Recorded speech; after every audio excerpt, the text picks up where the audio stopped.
വഖഫ് നിയമ ഭേദഗതിക്കെതിരായ പ്രതിഷേധത്തെ തുടർന്ന് സംഘർഷമുണ്ടായ പശ്ചിമബംഗാളിലെ പ്രശ്നബാധിത മേഖലകളിലേക്ക് ദേശീയ മനുഷ്യാവകാശ കമ്മീഷൻ 3 ആഴ്ചയ്ക്കുള്ളിൽ റിപ്പോർട്ട് സമർപ്പിക്കുമെന്ന് ദേശീയ മനുഷ്യാവകാശ കമ്മീഷൻ അംഗം പ്രിയങ്ക് കനുങ്കോ പ്രതികരിച്ചു. സംഘർഷത്തിൽ ഭാങ്കറിൽ 13 പേരും മുർഷിദാബാദിൽ 251 പേരുമാണ് അറസ്റ്റിലായത്. ബംഗാളിൽ വഖഫ് നിയമത്തിനെതിരായ പ്രതിഷേധം അക്രമാസക്തമായ സംഭവത്തിൽ ദേശീയ മനുഷ്യാവകാശ കമ്മീഷന് 3 പരാതികൾ ലഭിച്ചിരുന്നു. ഇതിന്റെ അടിസ്ഥാനത്തിലാണ് കമ്മീഷന്റെ പ്രത്യേക സംഘം ബംഗാൾ സന്ദർശിക്കുന്നത്.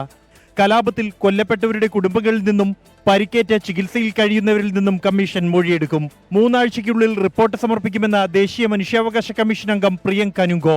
സംഘർഷമുണ്ടായ ബാങ്കറിലും മുർഷിദാബാദിലും കനത്ത ജാഗ്രത തുടരുകയാണ്. ബങ്കറിൽ 4 പേർ കൂടി അറസ്റ്റിലായി. ഇതോടെ സംഘർഷവുമായി ബന്ധപ്പെട്ട അറസ്റ്റിലായവരുടെ എണ്ണം 13 ആയി. അറസ്റ്റിലായ ഭൂരിഭാഗവും ഇന്ത്യ സെക്യുലർ ഫ്രണ്ട് പ്രവർത്തകരാണ്. 251 പേരാണ് കലാപക്കേസുകളിൽ മുർഷിദാബാദിൽ അറസ്റ്റിലായത്. 2 ഇടങ്ങളിലും നിലവിൽ സ്ഥിതിഗതികൾ ശാന്തമാണെങ്കിലും സംഘർഷ സാധ്യത ഒഴിഞ്ഞിട്ടില്ല.